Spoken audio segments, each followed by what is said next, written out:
Afternoon students. So today in this video I'll be explaining you the remaining two separation techniques which are the last separation techniques जो कि हैं आपकी fractional distillation and separating funnel. Okay, so in this video we will be studying about majorly about these two separation techniques, and with this your chapter will come to an end. Okay, so let's see.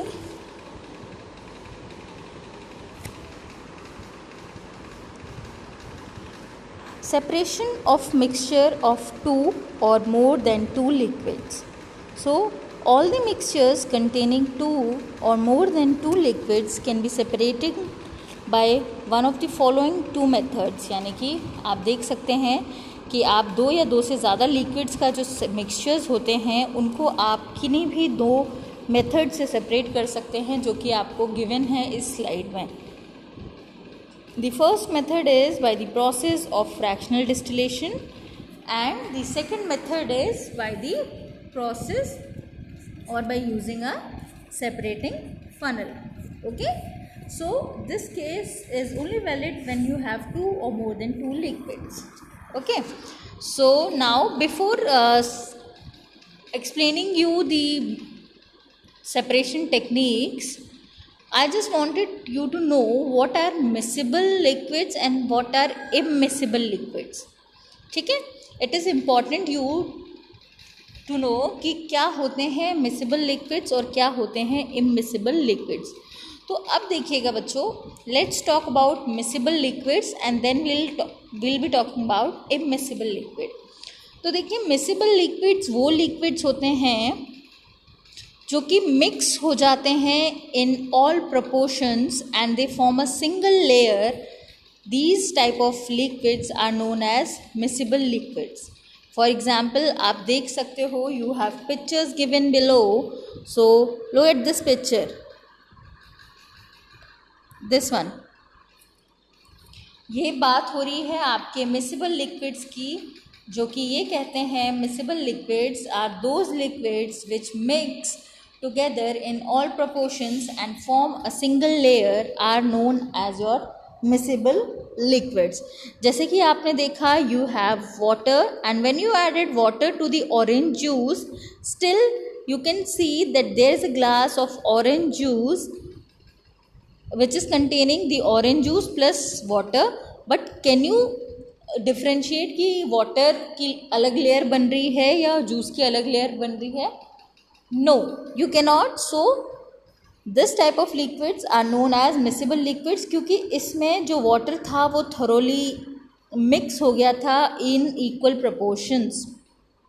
Okay, so ऐसे liquids आपके कहलाते हैं miscible liquids. Is this clear? Okay, now moving ahead students, I just wanted you to know what are immiscible liquids. तो देखिए, इममिसिबल liquids वो liquids होते हैं आपके जो कि थॉरोली मिक्स नहीं होते हैं in equal proportions, and what they do, they form separate layers when they are been put in a container और a vessel. Like for example you can सी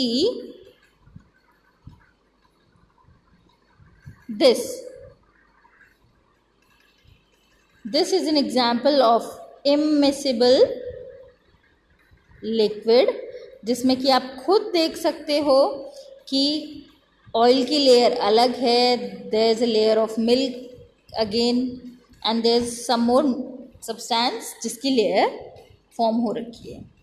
ठीक है, क्योंकि ये सारी चीज़ें आपस में प्रोपोर्शनेटली मिक्स नहीं हुई हैं, इसीलिए क्या हुआ है, इन्होंने अपने सेपरेट लेयर्स बना लिए हैं, एंड इस तरीके के लिक्विड्स को क्या कहते हैं, इममिसिबल लिक्विड्स. अब इन्हीं लिक्विड्स पे डिपेंड करेंगी आपकी ये सेपरेशन टेक्निक्स जो आप पढ़ेंगे, जो हैं आपकी separating funnel and fractional distillation. Okay, and you can see that the miscible liquids are fluid which are able to mix, and immiscible liquids are the fluids which are unable to mix. So this is all about miscible and immiscible liquids. Now let's move forward with the techniques. So the technique is fractional distillation. आपने distillation पढ़ा था, तो उसी से relatable है fractional distillation, but in this method you will see that this is a process by which a mixture of two or more miscible liquids are separated। यानी कि ये प्रोसेस आपका केवल और केवल miscible liquids पे एप्लीकेबल होता है। Is that clear? Okay, and what is the principle involved in this? The principle involved in the fractional distillation is that if the difference in boiling points of liquid is not much, then simple distillation can be used, and अगर उनके boiling points का difference ज़्यादा होता है, then you can use the method of fractional distillation. Also, in fractional distillation, the vapors of liquid with lower boiling point condense first, then the vapor rising up become richer in more volatile component and then can be separated from less volatile component। यानी कि जब आप देखते हैं दो substances में उनके boiling point का रेशियो का डिफरेंस ज़्यादा होता है, तो आप ऑप्ट करते हैं fractional distillation method to separate the two mixtures.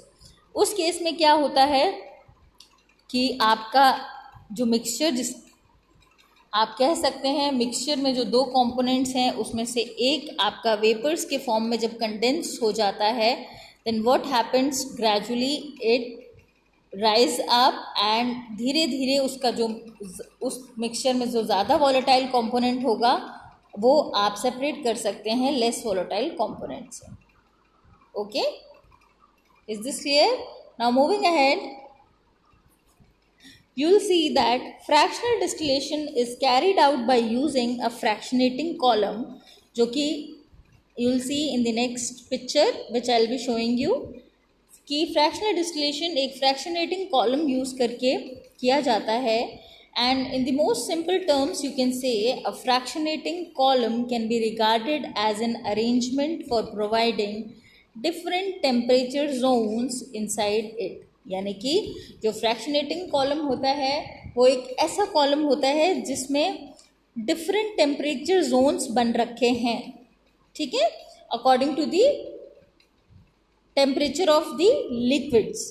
तो the highest temperature being at the bottom and the lowest temperature at the top. Okay, तो उस फ्रैक्शनेटिंग कॉलम में क्या होता है कि जो हाईएस्ट टेम्परेचर होता है वो नीचे होता है और जो लोएस्ट टेम्परेचर होता है वो ऊपर होता है। So this fractionating column is fitted in the neck of the distillation flask containing the mixture of miscible liquids to be separated. और जब आप कोई भी मिसिबल लिक्विड्स को सेपरेट करने के लिए ये मेथड ऑप्ट करते हैं तो आप बस क्या करते हैं, डिस्टिलेशन फ्लास्क में ये जो आपके एक तरीके से मैंने बताया आपको फ्रैक्शनेटिंग कॉलम, इसको आप उसमें फिट कर देते हैं, ठीक है, and then the process is similar to the distillation process. This is how it works. तो देखिए आपका डिस्टिलेशन फ्लास्क था, उसकी में आपने ऊपर फ्रैक्शनेटिंग कॉलम अटैच कर दिया है and you can see that the thermometer is being attached there and there is the water inlet and outlet pipe। और सेम फ्रैक्शनेटिंग कॉलम आप देख सकते हो जो कि आप फ्रैक्शनल डिस्टिलेशन में यूज़ कर रहे हो, ये किसकी तरह है, आपके डिस्टिलेशन प्रोसेस के डायग्राम से सिमिलरली है, but in this you are just adding the fractionating column. Is this clear? Okay, I hope this is clear now. So before moving ahead to the next method, I just wanted you to know some of the applications of fractional distillation। तो बेटा fractional distillation is used to separate mixtures of miscible liquids, जो कि मैंने आपको पढ़ा है in the laboratory, whereas it is used to separate the crude oil, petroleum into the useful fractions। यानी कि जो आपने क्लास 8th में चैप्टर 5 पढ़ा है कोल एंड पेट्रोलियम, उसमें आपने पढ़े थे फ्रैक्शंस ऑफ पेट्रोलियम। तो जो वो फ्रैक्शंस होते हैं आपके पेट्रोलियम से जो डिस्ट्रैक्ट किए जाते हैं वो इसी फ्रैक्शनल डिस्टिलेशन से किए जाते हैं, ठीक है। For example kerosene, petrol, diesel, paraffin wax, bitumen, ये सारी चीज़ें आपकी फ्रैक्शनल डिस्टिलेशन यूज़ करके ही एक्सट्रैक्ट किए जाते हैं। Okay. Also fractional distillation is use to separate gases of the air, यानी कि ये प्रोसेस आप गैसेस भी सेपरेट करने के लिए यूज़ करते हैं जो गैसेस आपकी एयर में प्रेजेंट है। Okay. Now moving ahead to the next part, which is separating funnel. So let's see, this is the picture of separating funnel which you are seeing on the left hand side of the slide. So क्या होता है separating funnel, आइए जानते हैं। बेटा, a separating funnel can be used to separate two liquids which are immiscible. मैंने आपको पढ़ाया था miscible and immiscible liquids, तो आपने देखा कि miscible liquid separate करने के लिए आप fractional distillation यूज़ कर रहे हैं। उसी तरीके से आप इममिसिबल लिक्विड सेपरेट करने के लिए you are using a separating funnel, and the separation of two immiscible liquids by a separating funnel is based on the difference in their densities. क्योंकि आपको पता है कि इममिसिबल लिक्विड्स की डेंसिटी डिफरेंट होती है, that's why they do not mix all together, और वो डिफरेंट लेयर्स फॉर्म कर लेते हैं।